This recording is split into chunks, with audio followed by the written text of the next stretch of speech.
Assalamu alaikum, peace be on all of you. I would like to start by saying that I have a brotherly love and a respect for everybody. Most of us believe that there's a God, and most of us have been brought up with our parents' religion.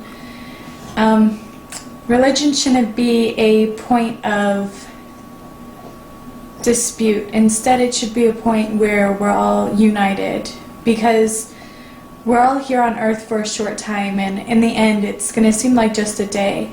Eventually there comes a point where you start to have questions about your religion, and we all start to search, hopefully for the truth, and hopefully without past prejudice. For me, religion is a way of life. It is a how-to guide. Not how to hate, not how to be oppressed, not how to kill innocent people. It's how to show love to everybody, how to have humility, how to give God glory, how to be pious, selfless. So I don't look down on you if you're a Christian or a Jew or a Hindu or a Buddhist. Eventually, we all search for the truth, and like I said, hopefully without prejudice. This is an introduction into my webpage. It's a collection of my questions before I came to Islam, my searching. My niyyah, or my intention, is that inshallah, if God wills, He will use this webpage as an intellectual resource for those studying Islam or Dawah. I knew very little about Islam. When I encountered Muslims, I wanted to be able to preach to them. I wanted to convert them, and that might seem a little audacious, and it was, but here's my background. I was very blessed to have a wonderful childhood and was indoctrinated with a theology from very young age. And I was raised with a deep-rooted knowledge of my faith.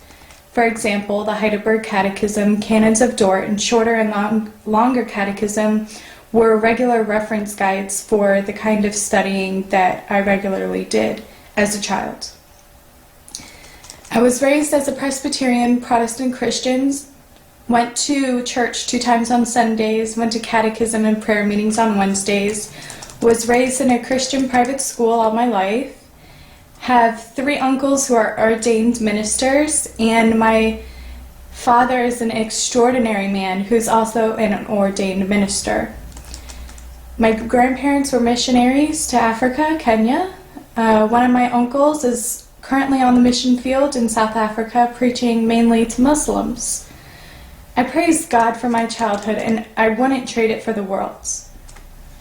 Religion was not just a name for me, and it's not just a name for me. It was my identity, a source of serenity. I felt a sense of fulfillment with studying and the knowledge of my religion.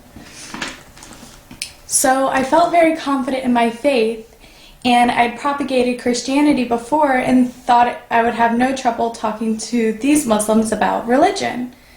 So I started asking them questions about Islam, not for my knowledge, but just to open the topic and to see where I could wedge in Christianity. Even though I knew nothing about Islam, I was trying to just tell them a little bit about Christianity and hopefully get on a conversation or a dialogue with them.